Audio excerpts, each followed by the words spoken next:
What do you think Washington State PTA's biggest contribution has been over the last 100 years? Washington State PTA has advocated for children. Advocating for children. Advocacy for all children. Making the world a better place for children. Supports and advocates for children. Advocating for children. It's 1889. Washington becomes a state, but it is still a rough and tumble place. The main industries are logging, coal mining, and fishing. February 17, 1897, the first meeting of the Congress of Mothers. The Seattle PI wrote, "Today, the Congress of Mothers assembled in Washington, D.C. It will be one of the most notable gatherings of this generation." Led by Alice Burney and Phoebe Apperson Hearst, the Congress of Mothers is certain to be a success. 5 months later, the steamship Portland arrives in Seattle from Alaska with a cargo of gold from the Klondike River, starting the Yukon Gold Rush.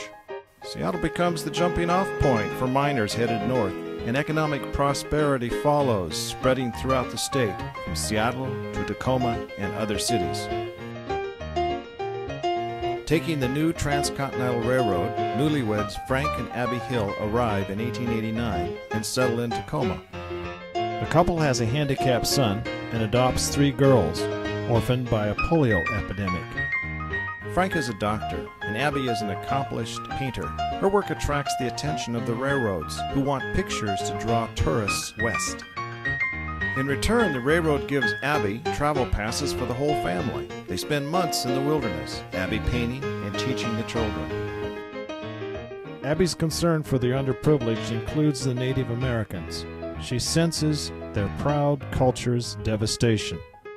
The railroad passes allow Abby to attend the 1905 National Congress of Mothers Convention in Washington, D.C., where she is asked to start a Washington chapter.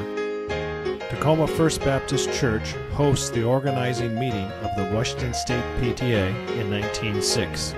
The members elect Abby Hill as the first state president. Tacoma also hosts the first 2 state conventions in 1911 and 1912. In those early years, much of the work involves starting new mothers' circles in schools and communities. The ideas of the Congress of Mothers take root and spread. Soon the name changes to Parent-Teacher Association, or PTA. Washington leaders organize some of the first high school units in the nation and also begin to consider the younger child. In 1922, Tacoma is asked to host the 25th National PTA Convention. Leaders come from across the country and admire the vitality of Washington's PTA movement. One evening, a play entitled The Education of the Younger Child entertained the guests. We were groping for a name to express the purpose of our work. The word preschool, literally coined by us, is now recognized by educators and the lay public. Mrs. Elwell Hoyt. Also, Tacoma schedules its annual Stadium Day to coincide with the National Convention. As early as 1915, PTA is concerned with every child's health. By 1925, this blossoms into a statewide summer roundup to give children a yearly physical checkup, often in cooperation with medical and dental professionals. When vaccines become available, PTA supports the vaccination of every child. In 1925, Washington State PTA hires its first executive director and opens the first state office in space donated by the Tacoma School Board at Jason Lee Junior High School. Since its beginning, the PTA presses for school lunch programs. This need becomes especially dire during the Great Depression. Mrs. W.D. Wilkinson, our state president, says in 1930, The feeding and clothing of children has engaged the interest of many local units and councils. Nearly every association furnished milk or hot lunches to the needy and undernourished children. Some groups fed the entire school or furnished breakfast to better serve the children. All this maintains health and makes it possible for the children to remain in school. Today, the school lunch program is an accepted standard in every school, in part because of the efforts of PTA. Also in 1930, Mrs. A.H. Gold starts the Student Loan Fund with a contribution of $500. Helen Clark Wilson was a vibrant Seattle PTA leader and the state's newly elected field secretary. In 1933, on her way to a PTA meeting in Spokane, she was killed in an automobile accident. The Student Loan Fund is renamed in her memory. This fund is known today as the Washington State PTA Scholarship Foundation. PTA addresses the growing influence of new media. It publishes resource guides, rating movies, radio programs, and later television. Starting in 1928, PTA takes advantage of these new communication tools. PTA-sponsored radio programs air regularly on Como, Cairo, and other stations. Here's an excerpt. Books for the preschool child. A wise selection of books is a way to encourage good reading. Even for the youngest member of the family, the preschool child, this selection should be given thought. Good reading is a pleasure and a habit that should be formed in early childhood. And there is no better way to encourage this than to give the child at least 1 or 2 books a year with which to start his own library. PTA uses television to reach out to parents and to educate PTA officers. World War II arrives, and many women join the workforce. PTAs help make this possible by providing daycare for children of working mothers. Little Sally and Johnny have a safe place to go after school, so their mother, Rosie the Riveter, can build and deliver many of the B-17s and the B-29s that help win the war. PTAs also pitch into the war effort in a more tangible way, sponsoring drives for paper, metal, and other vital materials. After years of war rationing, State Convention resumes in 1946. Here's the banquet at the 1948 convention, with seating for 1,400.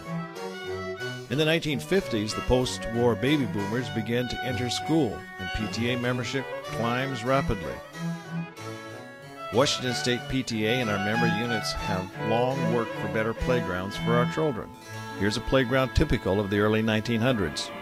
By the 60s, standards improved, but not by much. Today's equipment provides stimulating, interactive play.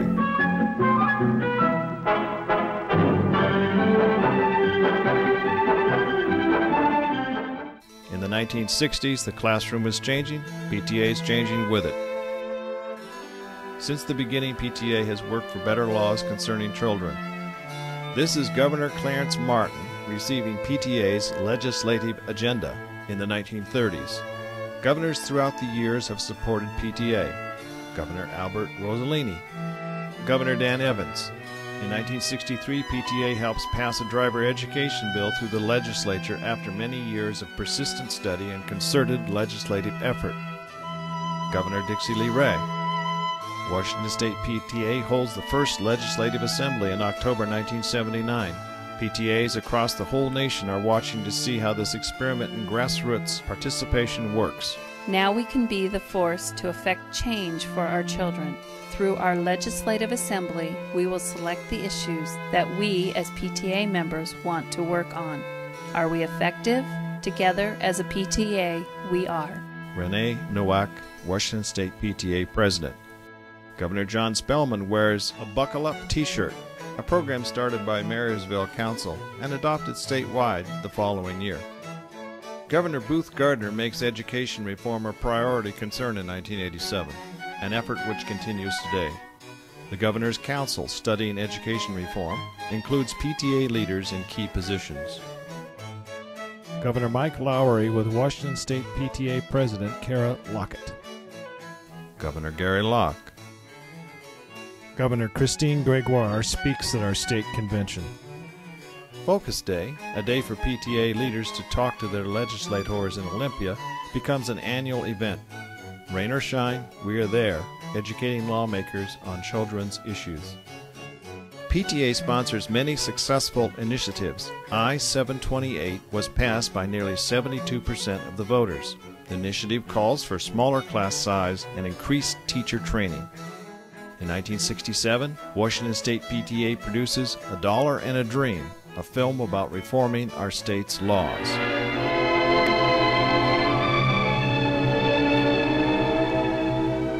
My grandfather knew this land and loved it. I guess it took a dream to wake me up. Grandfather, what is so important about changing that Constitution? Well, for one thing, it just don't fit the conditions today. It's holding back progress. For another thing, it just isn't a fair bargain for all citizens. Some folks are getting a mighty dirty deal, whether they know it or not. But the important thing It's keeping folks from doing what needs to be done to take care of the needs of your children and their children and the thousands of new folks coming into this state. You ask about taxes. See this house?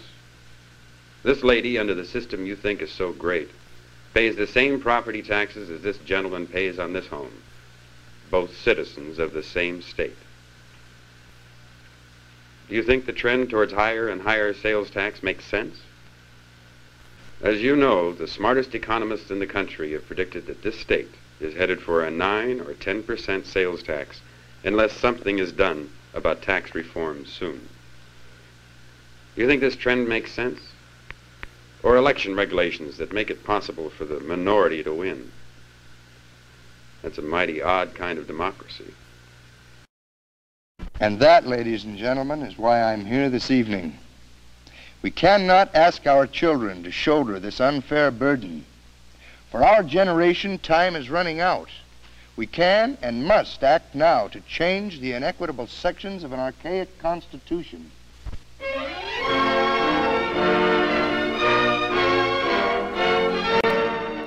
It is an effort that continues to this day.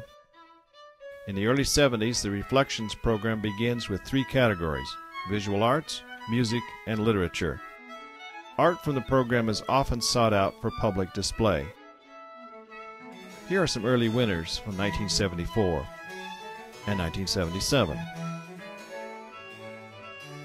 Washington State's entries into the national program have regularly been honored with awards. The Washington State PTA office moved several times over the years. This is the location in the early 80s. In 1988, with the support of our membership, the Washington State PTA purchases land and designs and builds our own office building. The new office opens in 1989. The office staff has been a vital resource over the years. The membership supports the staff and recognizes them as an important part of PTA's efforts. The staff makes it possible for our membership to implement broader programs with more impact, furthering the goals of our association and benefiting all children. Throughout the years, the PTA membership has elected their boards and empowered them to meet periodically to attend to the business of the association. This is true for local units, large and small, all the way to the State Board of Directors. Here's the Board of Directors from about 1970. Seated on the far right is Virginia Sparling, elected State President in 1972 and National PTA President in 1979. Washington State PTA proudly supports our training programs. Since the beginning, our training comes from both recognized experts and from within the membership, learning from each other what works and what doesn't work, passing on the experience of the important work we do. Classes meet throughout the year, delivering timely information to leaders and members. We take this knowledge back to our meetings and share what we have learned with others. We decide on our goals, determine the best path to reach them, and create a plan that will succeed. Of course, it's not all seriousness. We also like to laugh at our spouses or while giving an award to a deserving leader, or just for the fun of it.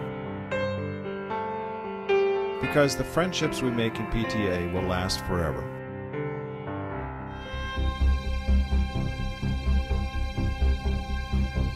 The Washington State PTA is flying higher and higher, not into the sunset, but toward a better future for our state and all children. This is our work, young and old, boys and girls, our hope for the next generation, working for every child, united with one voice, our dream of a better future.